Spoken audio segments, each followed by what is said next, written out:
로마서 4장 18절에서 24절까지입니다. 아브라함이 바랄 수 없는 중에 바라고 믿었으니 이는 내 후손이 이가 되리라 하신 말씀대로 많은 민족의 조상이 되게 하려 하심을 인함이라. 그가 백세나 되어 자기 몸에 죽은 것 같음과 사라의 태의 죽은 것 같음을 알고도 믿음이 약하여지지 아니하고 믿음이 없어 하나님의 약속을 의심치 않고 믿음에 견고하여져서 하나님께 영광을 돌리며 약속하신 그것을 또한 능히 이루실 줄을 확신하였으니 그러므로 이것을 저에게 의로 여기셨느니라. 저에게 의로 여기시다 기록된 것은 아브라함만 위한 것이 아니요 의로 여기심을 받을 우리도 위함이니 곧 예수 우리 주를 죽은 자 가운데서 살리신 이를 믿는 자니라. 기도하시겠습니다. 모든 것을 넉넉히 주신 하나님을 찬양합니다. 주신 것을 구별하여 기쁨으로 하나님 앞에 드립니다. 우리의 기쁨과 감사가 세상의 것을 많이 소유한 것으로 기뻐함이 아니라 우리의 상급이 좀과 동록이 없는 하늘에 쌓여지는 그 사실을 알고 감사하는 기쁨이 되도록 우리와 늘 함께하여 주시옵소서. 예수님의 이름으로 기도하옵나이다. 아멘.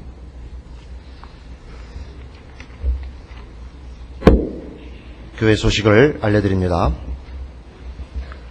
오늘 3부 예배 후에 예산위원회 모임을 갖습니다.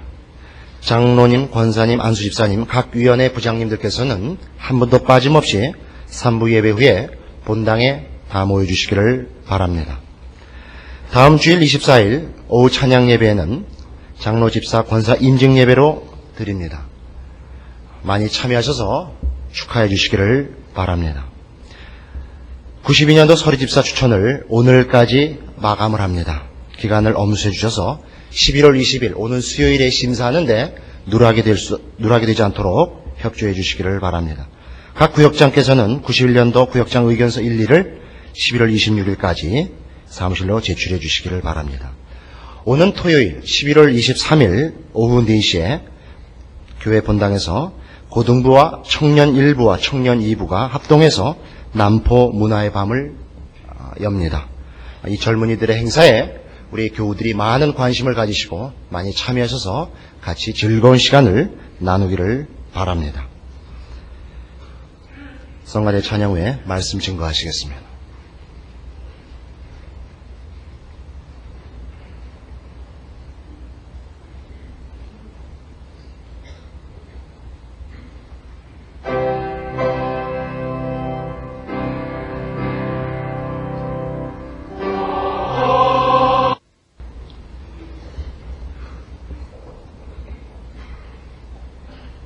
아브라함을 믿음의 조상이라고 하고 믿음으로 말미암아 구원 얻는 이 문제를 정확히 하기 위하여 성경에 있는 대표적인 사건, 아브라함이 어떻게 믿음으로 의롭다함을 얻었는가를 인용하면서 지금 로마서 4장을 우리가 살펴보고 있습니다. 아브라함이 하나님을 믿으니 이를 그의 의로 여기셨다 하는 이 내용에서 우리가 오늘 한 번 더 살펴보려고 하는 것은 아브라함이 가진 바 믿음의 최고가 되는 그 행위를 히브리서 11장에서는 이 창세기 15장 사건을 들지 않는다는 사실입니다. 아브라함이 믿음이 좋았다라는 것을 성경이 칭찬할 때는 히브리서 11장에 가봅시다. 신약성경 365페이지 8절입니다. 히브리서 11장 8절에서 아브라함의 믿음을 칭찬할 때 믿음으로 아브라함은 부르심을 받았을 때 순종하여 장래 기업으로 받을 땅에 나갈새 갈 바를 알지 못하고 나아갔다. 본토 친척 아비집을 떠난 사건을 그 대표적인 믿음의 예로 들고 17절 아브라함은 시험을 받을 때 믿음으로 이삭을 드렸다 하는 이 두 가지 사건을 아브라함의 믿음이 가장 멋진 행위로서 이 둘을 예로 들고 있습니다. 창세기 15장 5절 6절에 나오는 네 자손이 이와 같으리라 하는 사건에 대한 아브라함의 믿음은 칭찬받는 믿음으로는 여기 소개되고 있지 않다 말입니다. 그런데도 구원에 관한 믿음, 어떻게 아브라함이 믿음으로 구원을 얻었는가를 논할 때는 본토 친척 아비집을 떠난 사건이나 100살에 난 그 하나밖에 없는 아들 이삭을 바친 사건은 예로 들지 않고 이 창세기 15장 5절 6절에 있는 네 자손이 하늘의 별과 같으리라는 이 사건에 대한 믿음을 특별히 예로 취하고 있습니다. 그러면 다른 믿음들, 본토 친척 아비집을 떠난다든가 100살이나 돼서 얻은 아들을 바쳤다든가 하는 그 사건과 여기 이 사건에 어떤 차이가 있기 때문이냐 하는 것입니다. 여기서 중요한 것은 창세기 15장 5절 6절에 나오는 이 약속, 네 자손이 이와 같으리라는 약속 속에는 아브라함의 믿음보다는 아브라함이 믿는다고 동의를 하고 하나님을 신뢰한 하나님 쪽에서의 약속이 그 다른 것과 다르기 때문입니다. 즉 본토 친척 아비집을 떠날 때 한 약속은 내가 너로 큰 민족을 이루고 너로 창대케 하겠다 하는 약속이 있습니다. 그러나 지금 여기 창세기 15장 5절 6절에서는 그것이 아니고 네 자손에 관한 약속인데 이 약속은 다른 두 가지 믿음의 사례에서 나오는 본토 친척 아비집을 떠나는 사건이나 이삭을 바친 사건과 전혀 다른 어떤 내용이 감추어져 있다고 성경이 얘기합니다. 갈라디아서 3장으로 갑시다.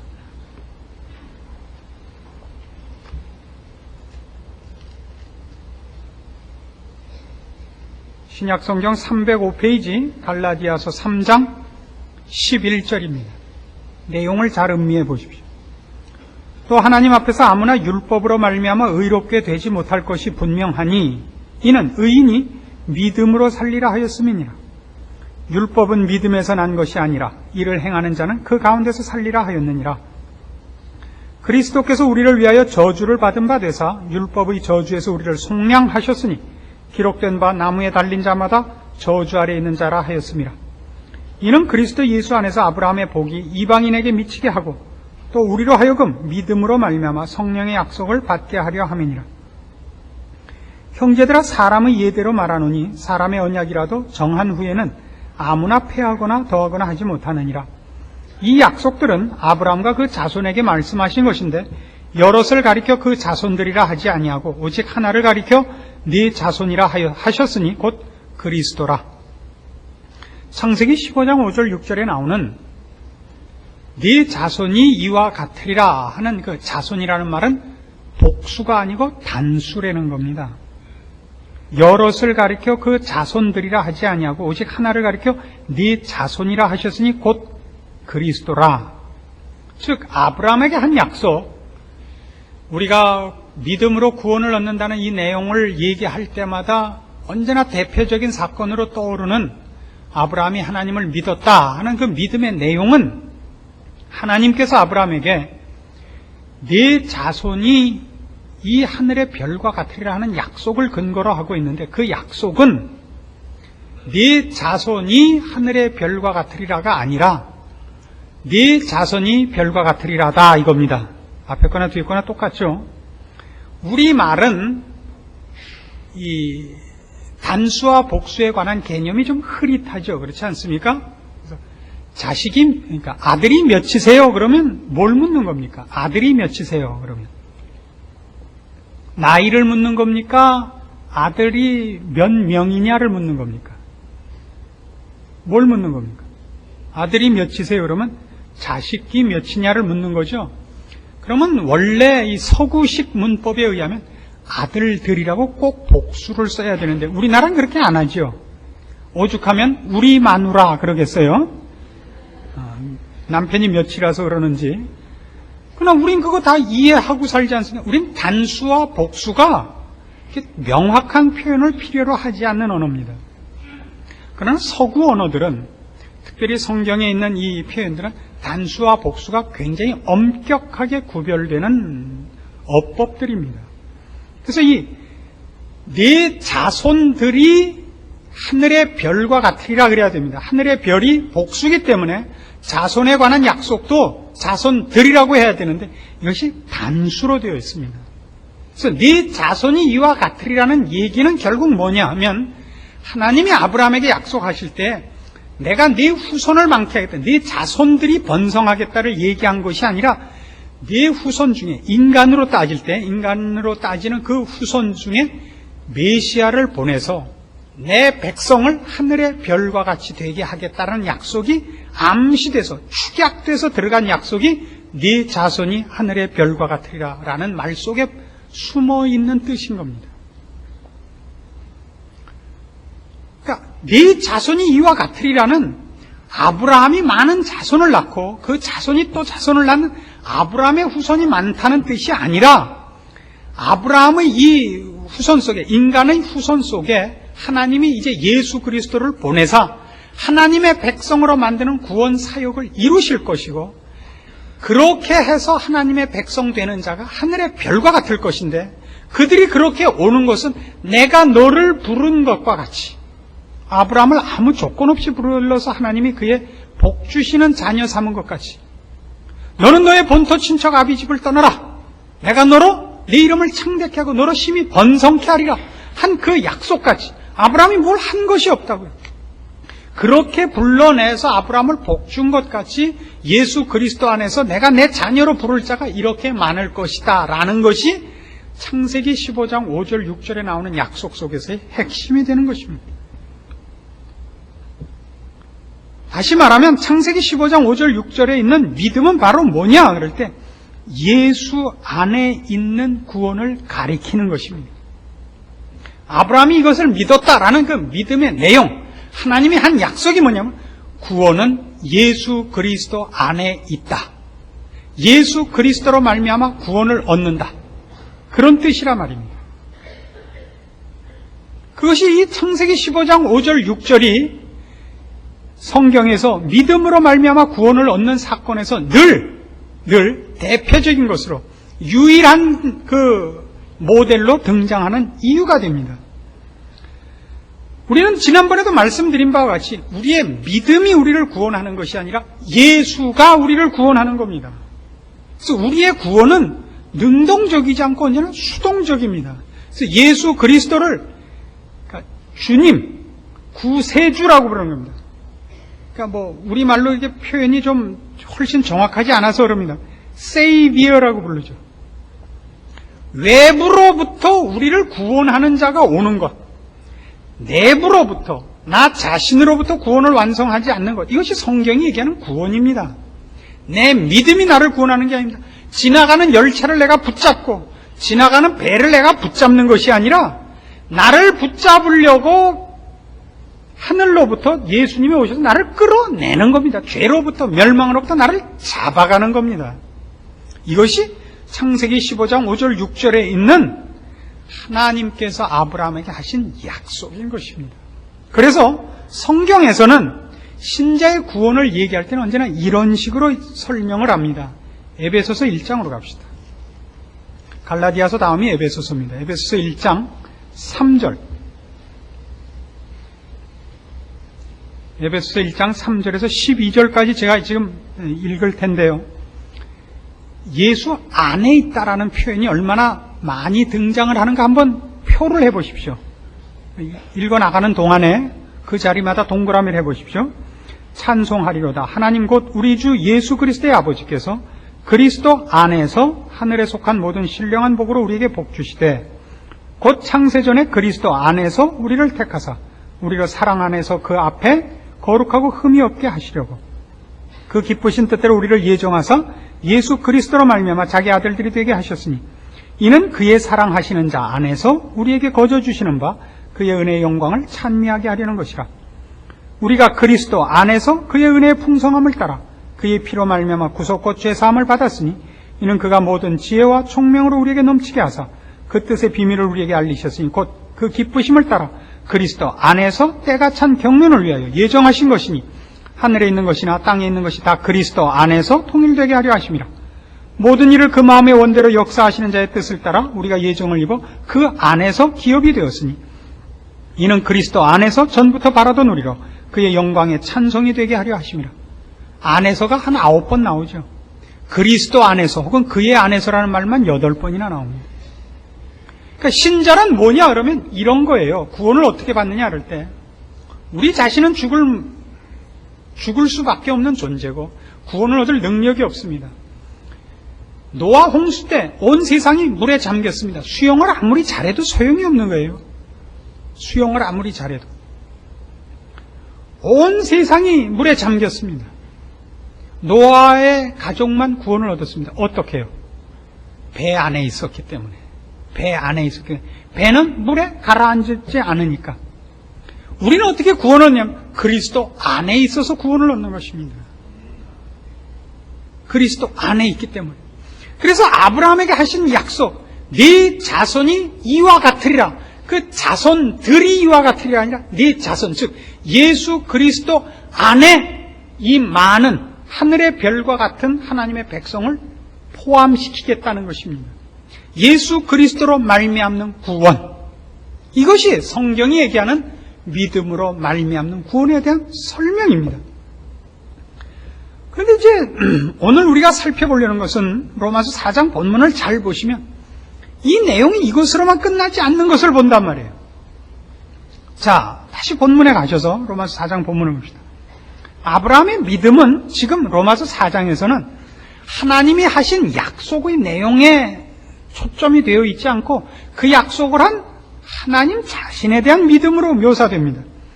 아브라함이 바랄 수 없는 중에 바라고 믿었으니 이는 네 후손이 이 같으리라 하신 말씀대로 많은 민족의 조상이 되게 하려 하심을 인함이라.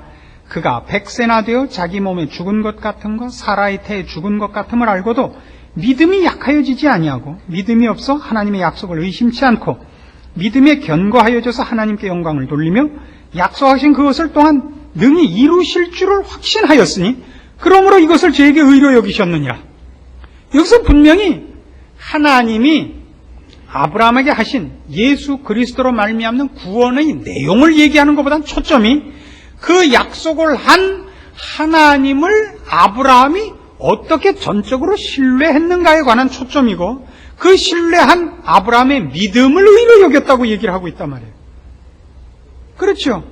그래서 마치 아브라함이 이것을 믿었기 때문에 그의 믿음이 조건이 돼서 아브라함이 구원을 획득한 것 같은 인상을 여기서 지울 수가 없는 것입니다.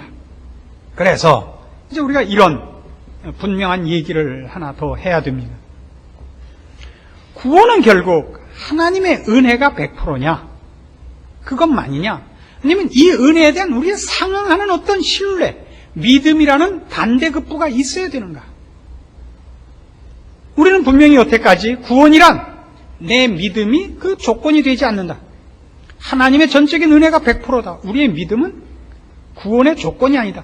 우리의 믿음이 우리를 구원하는 것이 아니라 예수 그리스도의 십자가가 우리를 구원한다. 이렇게 분명하게 성경을 따라 해왔습니다. 그럼에도 불구하고 이 표현을 보자면, 오늘 본문을 보자면 우리의 믿음이라는 반응이 그 구원에 있어야 되는 것 같은 인상을 지울 수가 없다 이겁니다. 그래서 이제 이런 얘기를 하려고 합니다.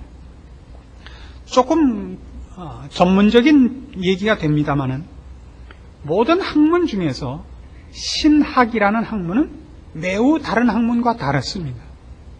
왜 다르냐 하면 다른 학문은 다 인간이 그 재료를 스스로 선택할 수 있지만 신학만은 인간이 그 재료를 선택할 수 없기 때문입니다. 왜냐하면 신은 초월자 아닙니까? 인간은 유한한 존재입니다. 유한한 존재가 무한한 존재를 담을 방법이 없는 것입니다. 그래서 신학을 할 때 맨 처음 거론되는 첫 번째 중요한 관문이 뭐냐면 신학의 원리가 무엇인가 하는 것입니다. 신학의 원리. 신학 그러면 신이라는 데 강조점이 있습니까? 학이라는 데 강조점이 있습니까? 신입니까? 학입니까? 신의 강조점이 있죠. 이것이 재료고 학문은 그 재료를 요리하는 방법 아니겠습니까? 학문이라는 건 인간은 모든 학문을 이성을 가지고 할 수밖에 없습니다. 우리가 보통 얘기하는 과학이라는 방법은 인간의 이성을 가장 잘 활용하는 방법론에 지나지 않습니다. 학문이란 결국 합리화시키는 것인데 무엇을 재료로 하는 겁니까? 신을 재료로 해야 됩니다. 신은 우리 손 안에 있지 않습니다. 신은 초월자입니다.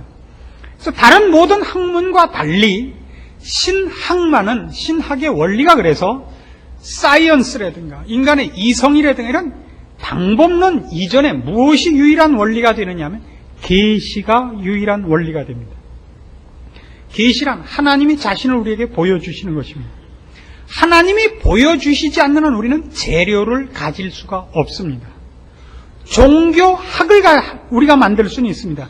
인간의 종교심과 인간의 모든 현상, 인간의 욕심, 요구 이런 것을 모아서 종교학은 우리가 만들 수 있어도 신학은 우리가 만들지 못합니다. 우리가 하나님을 쫓아 올라가서 만나거나 우리가 하나님을 주머니에 담아올 수 없습니다. 하나님이 자신을 보여주시지 않는 한 우리는 하나님을 감지하지 못하기 때문입니다. 그런데 여기 이런 문제가 있습니다. 계시만이 그럼 신학의 원리냐? 아니면 계시와 이성을 합친 것이 신학의 원리냐 하는 고급한 질문이 나옵니다. 학문이란 어쨌든 학문이란 인간의 이성이 합리화시키는 어떤 작업입니다. 합리화시키지 않으면 인간은 이해를 못합니다. 학문이 되지 못합니다. 인지하지 못한단 말입니다. 그래서 혹자는 계시와 이성을 신학의 원리로 삼고 혹자는 계시만 원리로 삼습니다. 여기서 이제 어떤 나뉨이 생기냐면 대부분의 신신학자들은 신학과 이성을 신학의 원리로 삼는 자들을 말하고 보수주의자라는 사람들은 계시만을 신학의 원리로 삼는 자들을 말합니다. 여긴 이런 차이가 있습니다. 우리가 감지하고 이해해야만 진리고 절대가 존재하는 건 아닙니다. 진리가 내가 이해하지 못한다고 해서 진리가 없어지고 내가 이해했다고 해서 진리가 진리되는 것은 아닙니다. 그렇죠? 미국이 있느냐 없느냐를 사람들이 없다고 결의를 한다고 해서 미국이 없어지는 것 아니고, 그렇죠? 무슨 어떤 행성이 있다고 결의를 한다고 해서 없는 것이 생겨나는 것은 아닙니다. 인간의 이성은 감지하고 인식하는 기능이지 재료는 아니라 말입니다. 재료는 아닌 것입니다. 콩나물을 묻혀서 반찬을 만드는데 콩나물 없이 콩나물 무침을 만드는 방법은 없습니다. 근데 그 콩나물을 얼마나 잘 요리를 하느냐는 재주입니다. 그럼 재주가 재료에 들어가는 건 아닙니다. 그 재료를 더 100% 발휘하고 맛있게 할 수는 있습니다. 재능과 재주와 기술 이것과 재료를 혼동하지 말라 이겁니다. 그래서 오늘날 어떤 문제가 생기냐면 구원 문제에 있어서 구원의 100% 재료 내용은 뭐냐 그러면 하나님께서 예수 그리스도로 말미암아 우리를 구원하신다는 은혜 100%입니다. 믿음은 뭐냐? 아까 여태껏 좀 복잡하게 얘기한 것 같이 이성과 마찬가지로 계시를 대신하지 않는 우리에게 허락된 것을 우리가 확인하고 인식하여 나타낸 반응에 불과합니다. 그런데 여기는 한 걸음 더 들어가서 재미있는 일이 있습니다. 그렇다면 하나님께서 아브라함을 그의 믿음을 의롭다고 여겨준다면, 지금 이제 여기 로마서 4장에서 한 식이 그래서 그래요. 아브라함이 하나님을 믿었기 때문에 이를 그의 의로 여겼다고 얘기를 한다면 히브리서 11장에서는 어느 사건을 들었죠? 아브라함의 믿음을 예로 들 때 훨씬 영웅적인 믿음의 행위를 본토 친척 아비집을 떠난 것과 이삭을 바친 것을 예로 들었습니다. 그러나 엄격히 얘기를 하자면 아브라함의 믿음 중에서 최고의 경지는 이삭을 바치는 사건입니다. 그것이 최고의 믿음의 행위고 가장 못한 사건은 뭐냐면 본토 친척 아비집을 떠나는 사건입니다. 이제 그걸 조금 따져봅시다. 학자들 중에는 아브라함이 본토 친척 아비집을 떠났을 때에 믿음이 있었느냐 없었느냐가 하나의 논쟁거리입니다. 어떤 이들은 이 히브리서 11장을 근거로 해서 아브라함이 본토 친척 아비집을 떠났을 때에 이미 믿음이 있었다. 믿음으로 떠났다고 하지 않았느냐라고 하고, 어떤 이들은 그건 성경의 다른 표현이라 믿음이 그때는 없었다라 그러는데, 저도 없었다고 믿는 쪽의 한 사람입니다. 거기엔 여러 가지 이유가 있습니다. 우선 이런 것이 있습니다. 우리가 창세기 15장에서, 로마서 4장에서 인용했던 창세기 15장에서 아브라함이 하나님을 믿었다는 이 사건을 그 다음에 16장에서 번복해버린 것을 여러분 아시죠? 하갈과의 사이에 애를 낳습니다. 이스마엘을 낳습니다. 그래서 17장에서 하나님이 아브라함에게 나타나실 때 뭐라고 해야만 됐죠?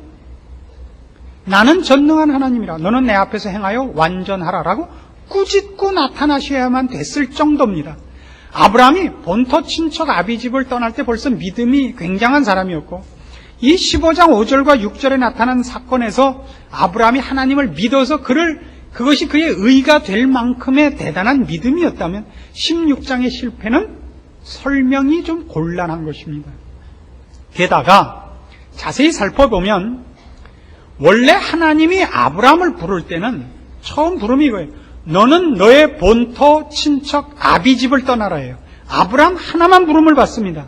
그게 집안이 아니라. 그래서 우리는 이렇게 상상합니다. 아브라함의 집안이 믿는 가정이 아니었던 것 같다라고 여깁니다. 그 여러 이유 중에 하나가 아비집을 떠나라고 했다는 사실인데, 아브라함이 얼마나 그때 믿음이 없었고 하나님에 대해서 몰랐냐 하면, 아비집을 떠나라 그러는데 그 가나안을 향한 출발에 아버지를 앞장 세워서 옵니다. 집안은 떠났는데 아버지를 앞장 세워서 온다고요. 데라가 앞장서서 옵니다. 그래서 데라가 하란에서 죽을 동안 가나안 땅에 못 들어오고, 하란이란 갈대아 문명권의 최변방입니다. 우리나라로 얘기하자면 신의주에 가서 만주로 못 넘어가고 있는 거예요. 가나안으로 오려는 부름에 아브라함이 제대로 반응을 못합니다. 데라가 죽고, 그러니까 아버지가 죽고 하나님이 다시 나타나서 권면을 합니다. 너 내가 네게 명하는 땅으로 가라. 그래서 들어옵니다. 들어와서 아브라함이 거기서 제단을 쌓기도 하고 하나님을 찾기도 합니다만, 기근이 들자 애굽으로 피난을 갑니다. 아브라함이 믿음으로 출발했다고 믿는 사람들은 그래서 이것을 아브라함의 실패로 봅니다만은, 믿음으로 출발하지 않고 백지로 출발했다고 믿는 우리 쪽에서는 그것을 자연스러운 결과로 봅니다. 그런 기근이 들자 하나님을 의뢰하는 믿음이 그때 강할 때가 아니기 때문에 자연스럽게 양식이 있는 애굽으로 들어갑니다. 거기서 들어가서 자기 아내 때문에 자기가 죽을까봐 아내를 누이 동생이라고 속이죠.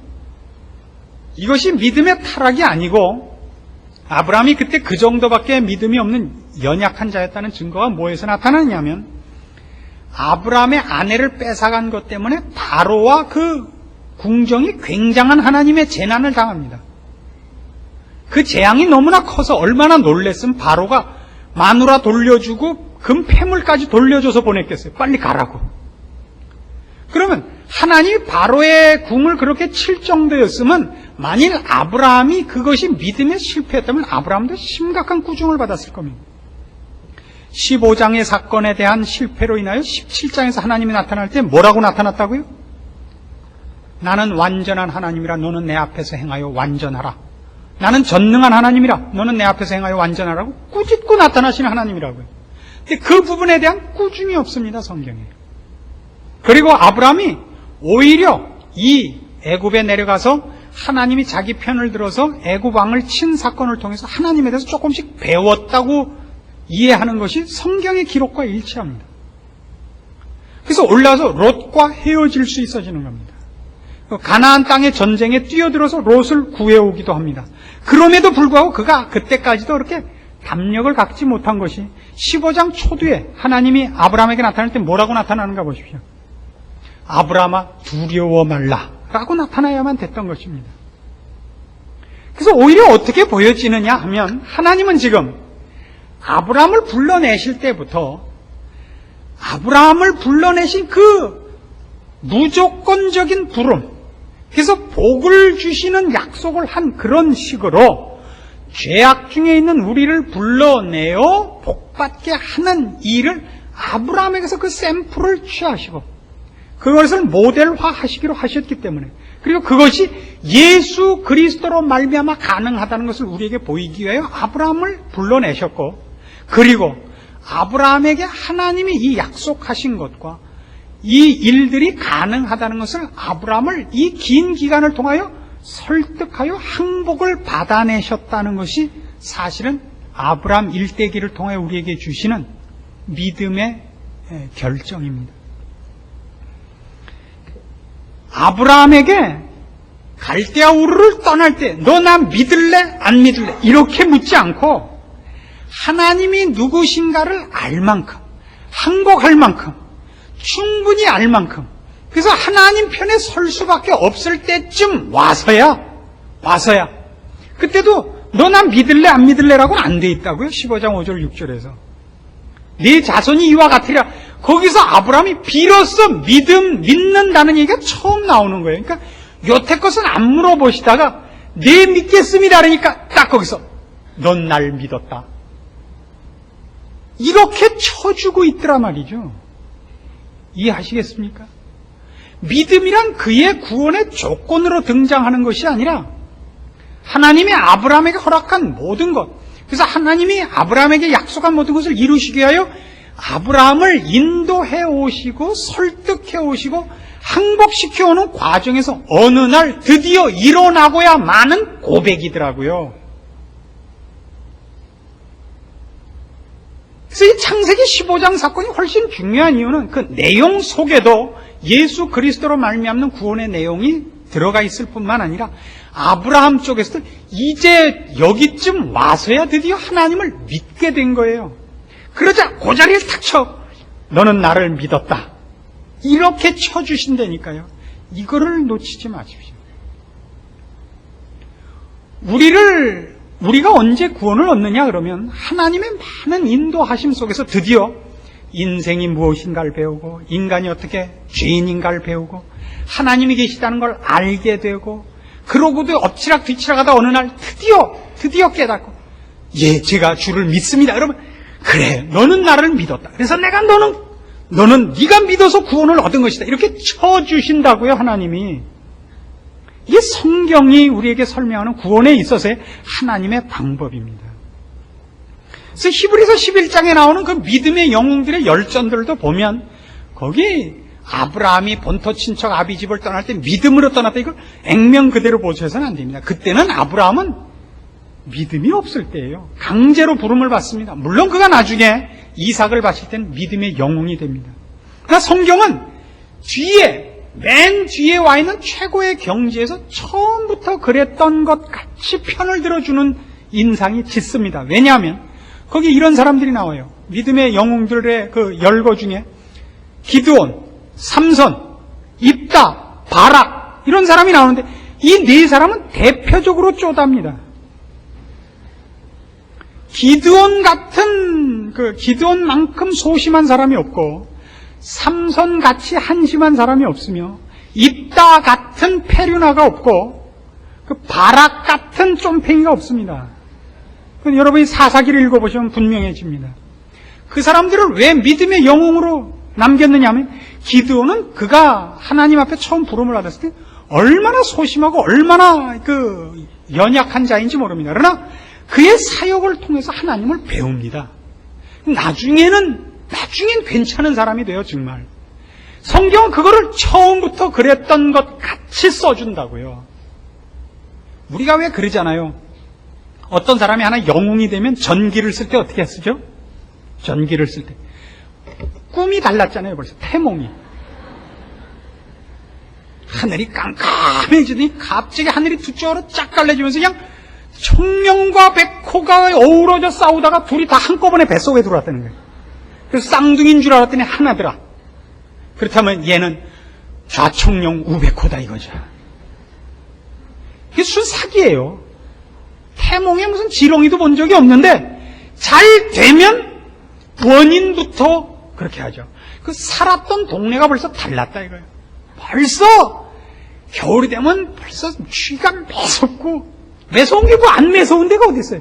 그것도 다 범상하지 않은 이유가 되듯이 성경은 우리가 나중에 이렇게 된 것을 전부 우리가 원래 그랬었다는 거예요. 그렇게 쳐주는 거예요. 잘난 척하지 마세요. 그래서 성경이 아브라함 사건을 예를 들 때 이걸 주의해서 보셔야 되는 겁니다. 아브라함이 이걸 그러니까 어느 만큼이나 하나님 손에 이끌려와서 이제 믿게 되느냐 하면 그가 76세 본토 친척 아비 집을 떠나서 이때가 86세 어간이에요. 그러니까 10년이라는 기간을 남다르게 하나님 손에 인도함을 받은 거예요. 그래서 비로소 하나님을 믿게 되는 겁니다. 그러자 기다렸다는 듯이 그전에는 안 물어보세요. 이때도 물어보시지도 않았어요. 기다렸다는 듯이 야, 네가 나를 믿었다 이렇게 쳐준다고요. 언제쯤 가서야 하나님이 아브라함에게 시험 문제를 주냐면요, 이삭을 낳고도 한참 있다가 이삭이 자기 나무찜을 지고 갈 만큼 되세요. 그러니까 76세부터 그때 이삭이 적어도 10살, 한 15살 이상 됐다고 치면 적어도 한 40년의 기간이 지난 후에야 시험을 주는 거예요. 그때 가서야. 그러니까 여러분 지금쯤 돼서 구구단 시험 내는 거예요. 이거 맞추면, 이거 100점 하면 천국 보내준다고. 33은 9. 33은 9도 혹시 틀릴지, 그러니까 2, 2는 4. 이거밖에 안 내요. 2 곱하기 2인데 2는 4나 2 더하기 2도 4거든요. 이건 이렇게 해도 안 틀리고 저렇게 해도 안 틀릴 것만 낸다고요. 33은 9 그러면 33은 6 쓸지 모르니까 2는 4밖에 안 내요. 그래 놓고 뭐라 그런다고요? 너는 나를 믿었다 그래 주신다고요. 그러니까 분명히 실전적으로 이렇게 얘기할 수 있습니다. 우리가 어느 날 주를 믿기로 작정하는 날이 실제로 있습니다. 그래서 여러분이 여러분의 구원을 확인할 때 나는 예수를 믿었다라고 그걸 근거로 삼는 건 절대 틀린 것이 아닙니다. 그러나 눈을 조금만 더 넓혀 뜨셔서 보십시오. 그것이 하나님이 여러분을 항복시킨 많은 기간의 산물이라는 것을 누구나 발견하게 됩니다. 여러분이 혼자 그 결정을 내린 것이 아니라 하나님이 오래 참으시고 더 많은 것으로 여러분에게 간섭하셔서 내가 누군지, 하나님이 정말 살아계십니까? 하나님이 나를 위하여 예수를 보내실 수밖에 없었다는 것을 어떻게 설득시켰는가를 누구나 경험으로 갖고 계십니다. 그래 가지고 여러분 입술에 제가 주를 믿습니다를 결실시키신 것입니다. 이것이 성경이 얘기하는 구원입니다. 그래서 여러분이 실존적 경험으로 나는 주를 믿는다, 나는 주를 선택했다 이렇게 갖고 계신 것도 훌륭한 구원의 확신이요, 구원의 근거가 될 수 있습니다만은 따져보면 그것이 하나님이 여러분을 항복시킨 것이기 때문에 성경은 구원에 관한 얘기를 할 때는 이런 시제를 사용합니다. 에베소서 1장으로 다시 갑니다.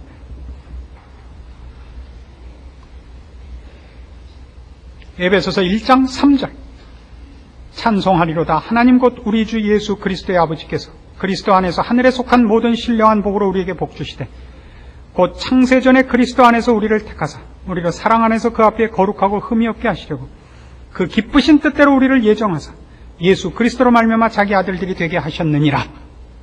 시제가 어디로 되어 있어요? 우리 구원이 어디에 되어 있어요? 창세전에, 그죠? 태초에. 왜 이렇게 가죠? 이 모든 것이 하나님이 유일한 근거거든요. 하나님이 이런 일을 작정하셨고 하나님이 그 작정하신 것을 성실하게 이루셨고 그 일을 방해할 자가 없는 전능하신 분이기 때문에 하나님의 성실하심과 그의 능력이 우리를 이 항복하는 시점에 이르게 했다는 것을 깨우치게 되는 것입니다. 그래서 구원의 시제가 어디로 가느냐면, 구원의 그 기점이 어디로 가느냐면 창세전에, 태초에 이렇게 갈 수밖에 없게 되는 것입니다. 하나님이 나를 부르기로 작정하셨기 때문에, 하나님이 나를 사랑하사 구원하시기로 작정하셨기 때문에 그것이 오늘날 이렇게 나타나고야 말았다라는 고백을 하게 되는 겁니다. 물론 여러분이 나는 예수를 믿었다 이것으로 근거를 삼는 것 좋습니다만은 한 걸음 더 들어가 보시면 내가 예수를 믿을 수밖에 없고 그를 선택하게 된 것이 하나님의 말할 수 없는 크신 은혜와 섭리와 능력과 기다리심과 베푸신 여러 간섭하신 사건들의 결실이라는 것을 어느 신자나 고백할 수밖에 없기에 성경은 태초에, 창세 전에 이런 시제를 사용한다는 것을 여러분들도 납득할 수밖에 없을 것입니다. 이 구원을 우리에게 베푸신 그 하나님이 우리를 마침내 하늘나라의 영광의 자리에 세우시사 우리 입술로 주를 찬송하는 자리, 그가 베푸시는 영광의 자리에 서게 하실 줄로 믿기에 이 일이 우리에게 일어난 일이며 일어날 일이며 일어날 수밖에 없는 일인 것을 우리가 아멘으로 받는 것입니다. 여기에 신자의 자랑과 확신이 있는 것입니다. 기도하십시다. 하나님 아버지 은혜를 감사합니다. 우리를 이 자리에 세우신 하나님이 우리를 또한 하늘나라에 세우실 것을 믿습니다. 우리의 입술을 열어 주를 시인케 하신 하나님이 또한 우리 입술을 열어 주를 찬송케 하며 영광과 감사의 자리에 할렐루야를 소리 높이는 자리에 우리를 있게 하실 것을 믿습니다. 우리의 연약과 미련이 주의 작정과 은혜와 베푸시는 능력을 방해할 수 없음을 믿습니다. 그러므로 더욱더 믿는 자답게 주의 부르심에 합당하게 신자로서 살 열심과 책임과 각오와 기쁨을 주사 우리로 남은 생애를 신자답게 충성되이 살게 하시옵고 기쁨과 감사와 자신과 굳은 믿음 위에 승리하게 하시옵소서. 예수님의 이름으로 기도합니다. 아멘.